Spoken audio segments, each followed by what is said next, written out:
Hello and thank you for tuning into this week's Mayor's Update. As always, we have a lot of important information to share with you here this week, so please feel free to share this video with your friends, family, relatives, and anyone else you think might find this information helpful over the course of the coming week. I had a very exciting week this past week. I had a last-minute invitation for both Representatives Lotnick and I to go to Washington, D.C. To be part of a delegation of 30 members from Massachusetts of local state leaders, nonprofits, organized labor, to go down and meet with members of the President's direct team and members of the President's cabinet to discuss different projects and initiatives that the White House has issued in the past couple years regarding infrastructure, community development projects, and community investment projects, and how those have made an impact on our local communities, what's worked, what hasn't, what had a certain idea behind it and has kind of shifted in its actual use and had an unintended consequences, how those can be changed, and what ideas could be done for potential projects in the future here in Massachusetts through working with the federal government. This is the first time Gardner's had this large of a voice with two different representatives from the local elected officials in the area in quite some time. I mean, we had a former Gardner resident be a senior advisor to President Clinton back in the 90s. However, the fact that Gardner had 2 of these 30 seats representing the state really says a lot about the work that we're doing here in Gardner, and being able to show off that work on a national level is something that I'm very proud that we've been able to achieve that much attention and that much consideration as to what's working here in Gardner and how can that be replicated somewhere else across the country. It's something I'm very proud of. There were only 2 mayors in attendance, 4 state representatives, 2 state senators, and the rest, I said, were either from the organized labor side or the nonprofit side of things. So thank you very much to President Biden, Vice President Harris, and their team for this invitation to participate in this important event. Colin and I will be going back to Washington, D.C. in mid-May and back to the White House to continue those discussions at that time. So looking forward to seeing how we can continue to really bring some of that funding back to Gardner. I've always said the fundings that's already been paid is going to go somewhere. Let's make sure that our tax dollars come back into our city rather than going to somewhere else across the country. So we're going to continue to advocate for Gardner in the best ways we can, and I'm looking forward to seeing how we can build from the fruits of those discussions as well. Just a reminder that the Flashback Dance is taking place at Gardner City Hall on Saturday, the 22nd. Again, that'll be from 6:30 p.m. to 10 p.m. Tickets are $10 at the door at Gardner's City Hall's Perry Auditorium. Sure to be a fun time involved for everyone who's involved with, DJ Jimmy J coming back to the city of Gardner. I want to say a couple of thank yous to the Centennial Committee for putting on, especially their chair, Brad Heglin, WGAW for partnering with the Centennial Committee to do a sweepstakes for 10 tickets to the event, to all of our local media outlets, the Gardner News, Gardner Magazine, everyone who's really helped promote this event here to kick off some of the centennial fun in the city. And if you're looking for a fun way to dance through the decades, that's the best time to do it. So again, Saturday, April 22nd, 6:30 to 10 p.m., Perry Auditorium here at Gardner City Hall, $10 a ticket at the door. The DPW building over at 50 Manka Drive is installing a new charging station for electric vehicles. We got this through a grant that we received from the Massachusetts Department of Environmental Protection. Part of the requirements of this grant is that the charging at this electric car charging station does have to be free for the public. So if you own an electric vehicle and you're looking for a free place to charge your vehicle, we do have the one spot here attached to Perry Auditorium on the Knowlton Street parking lot, or you could go over to the DPW at 50 Manka Drive to charge your car there as well. And thank you again to our partners at the state level for providing the funding for this project. I said a couple of weeks ago that the only thing holding Gardner back was the snow, and the snow is gone, so we're going to start seeing a lot of work be done here in Gardner, particularly in the downtown. Crews this past week installed a new stone flower bed to replace the wooden one that existed in front of Ann's Bridal by the Central Park building over on Central Street. This is done. We're going to finish the sidewalk around it to make sure that that's fully secured there. I want to thank Ann's Bridal for being the sponsor of that flower bed every year, but nice to see us replace it with something that's not falling apart. And that will be a more permanent fixture in the downtown. Crews this past week also started some of the dig safe work around Monument Park for the work in the downtown improvement project that's going to be beginning there shortly. That'll include new ADA sidewalks completely surrounding the park, new Victorian lights surrounding the park, as well as further different upgrades to that area. The trees around Monument Park, some of them are slated to be cut this year, as well as some of the trees over on Eaton Street. There is a tree hearing for that that'll take place on May 8th. The general laws of the Commonwealth require us to do a hearing about any tree that's cut within a certain number of feet of the roadway. The reason why the trees in Monument Park are being removed is because of Dutch ash disease. So those are no longer alive. And quite frankly, if we don't cut them down, they're going to fall down. And in a heavily trafficked area like Monument Park and Central Street, we want to make sure that those get taken care of. Over on Eaton Street, sections of that road are scheduled to be repaved this year. And one of the main reasons why we see that road deteriorate as much as it does are the roots underground and also the canopy over it, making it so that the road can't dry as much when there's not adequate sunlight to either melt the snow and ice that falls on it, or the water sits in it and it really helps fuel pothole creation in that area. So the trees along Eaton Street are either diseased themselves or being cut to help make it so that it'll help stabilize the road a little better.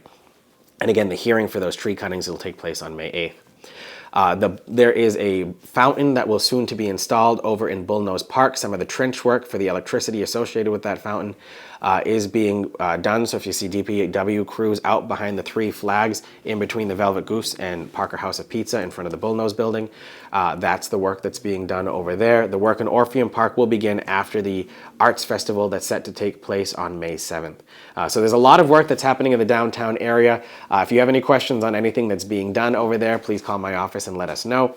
And then the next thing you'll see downtown is, some of you remember the lights that were strung over Pleasant Street last year when we had it closed down. While we're not closing Pleasant Street this year, we do have the lights. So one of the things that we'll be doing is stringing those, for lack of a better term, large Christmas lights in between the Victorian light posts parallel to the road, so that you'll be able to have a little bit of a different feel for the summer in the downtown, but in a small action that's hopefully going to make a big difference in the feel of the area.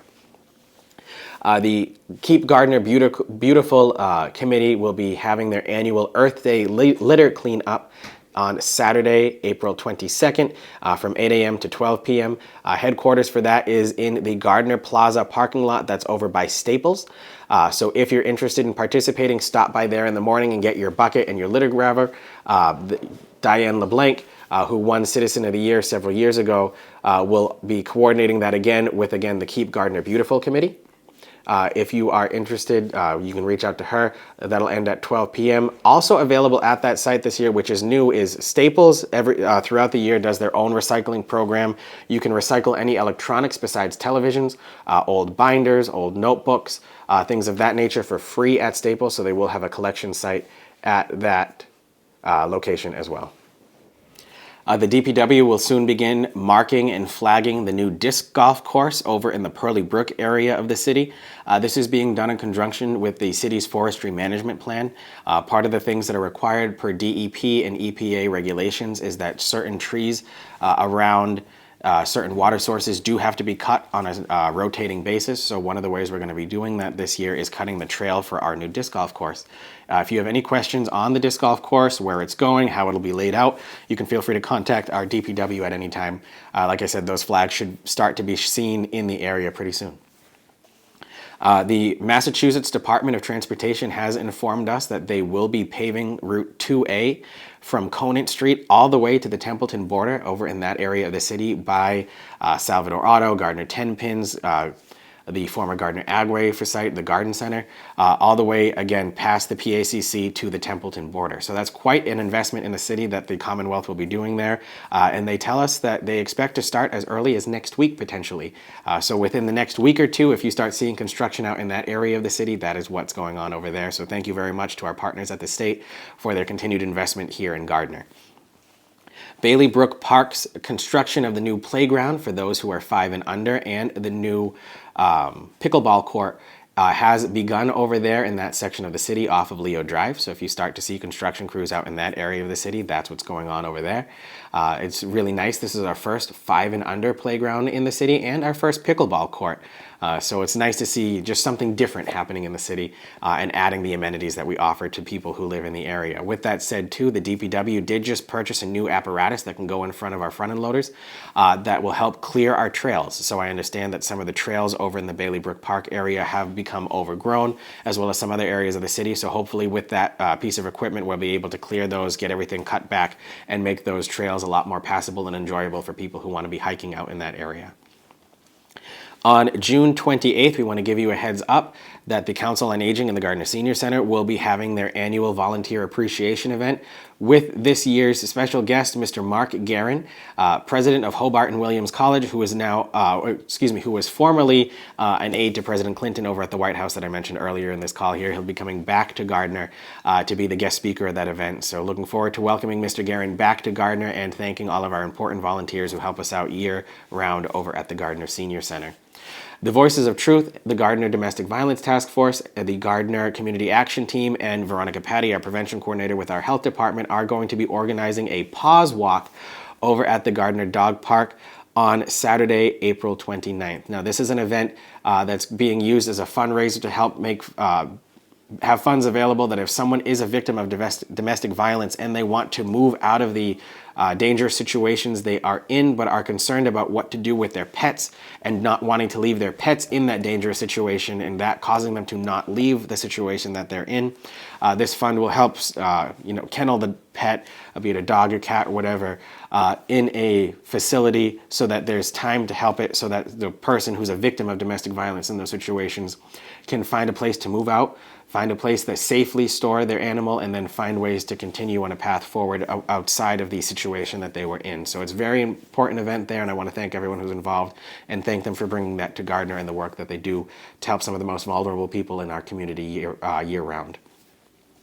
Higher Ground Ministries will be hosting their annual Day of Prayer service on Thursday, May 4th. President Lincoln signed into law and then affirmed again by President Reagan that the first Thursday in May is the National Day of Prayer as recognized by Congress in federal law. The ceremony will take place in Monument Park. More information on that will come out in subsequent updates that we have before that event takes place. But I do want to thank Reverend Kamensky, both Reverend Kamenskys, I should say, for the continued work that they do in hosting that event year after year. I'd also like to welcome Gardner's new Buddhist community who has just recently moved to Gardner to look at exploring opening a potential Buddhist temple in the city. They came to meet with me yesterday as a surprise visit in my office. It's nice to see people who are looking at Gardner as their home and the increased activity that we're seeing now that Gardner is getting a lot more attention in different places throughout the area. And then lastly, I just want to close. Last week I neglected to wish those residents in the city who celebrate Orthodox Easter, particularly our Coptic church that we have here in Gardner over at St. Mary's and St. Thomas Coptic Church at the former Sacred Heart Church on Cross Street, a happy Orthodox Easter. Unlike several different Christian communities that celebrated Easter before, based off of the Gregorian calendar, a lot of the Eastern Rite churches celebrate Easter off of the Julian calendar that existed when Julius Caesar was around. So their Easter was last weekend. So happy Easter to all who celebrated back then, and I look forward to speaking with you again next week's update, where we'll have a lot more information on a couple of the different construction projects happening around the city. It's been busy here in Gardner, but it's a good busy, and let's keep that progress going. I look forward to speaking with you again next week. If you have any questions, call my office at any time. Thank you very much, and have a great day.